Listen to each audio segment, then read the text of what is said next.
Now let's talk about something entirely different, but I'm sure you care passionately about, and that is our military. You know, as you read Bob, Secretary of Defense Gates's, the former Secretary of Defense Gates's book, you saw that he had one day, he and the chairman of the Joint Chiefs of Staff, to find out that they were going to get rid of don't ask, don't tell. And that, whether you believe it or not, whether you're for it or not, whether you want it to go away or stay exactly there, that changes the morale of the military directly, and they were not informed.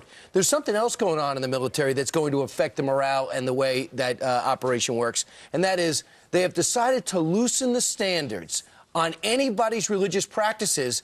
They have a chance now to appeal, to break the code, the military code, if their commanding officer allows them to.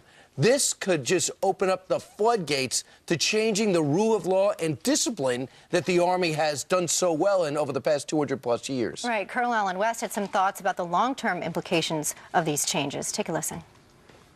It's a horrible idea. It's part of the fundamental transformation of the United States of America and the social re-engineering of our military. I don't understand why the administration would take this on, but I believe that Chairman Joe Wilson, who is head of the subcommittee in the House on military personnel, should immediately call a hearing and start challenging this administration by making these unilateral decisions that are going to affect the military and its personnel. And eventually it will affect its readiness. It's going to cause more complaints, more issues. And so what's going to happen with these widespread changes are members of the military while in uniform will be able to, for the first time, have beards, some tattoos, and they'll be able as well to wear turbans.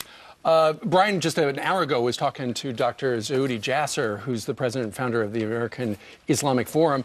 He is Muslim. He served in the military. He was in the U.S. Navy. What does he think about this? Listen.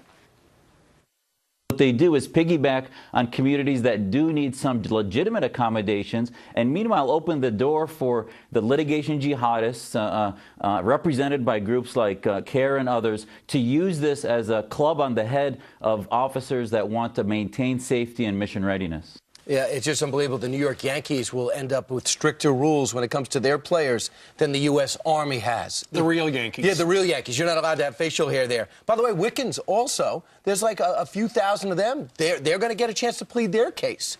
They worship something called magic, and they'll be able to possibly get that in. So if you're a sergeant and you tell me no, guess what? You might go under scrutiny. Are you bigoted towards me for turning me down for wearing a turban or doing something for my religion or wearing a beard? Apparently, what they're going to do is decide whether or not, on a case-by-case basis, apparently, how's this going to affect the unit cohesion? In other words, if we allow this person to do this, is that going to be a good thing or a bad thing for the unit? And you can't help but think, I mean, people are harkening back to Nidal Hassan asking to maintain and grow beard while trial was going on. So, I think it definitely brings up concerns both for safety, unified front, and just cohesion. But the debate is out. The debate is out. I have an idea. Some intelligent takes on it right there. You will get the military in on these decisions because since they fight the wars and they're actually doing incredibly well over the past 12 years, can you stop messing with their core values and beliefs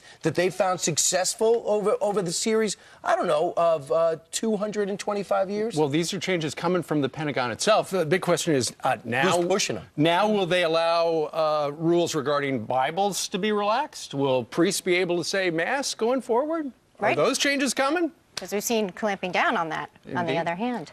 All right.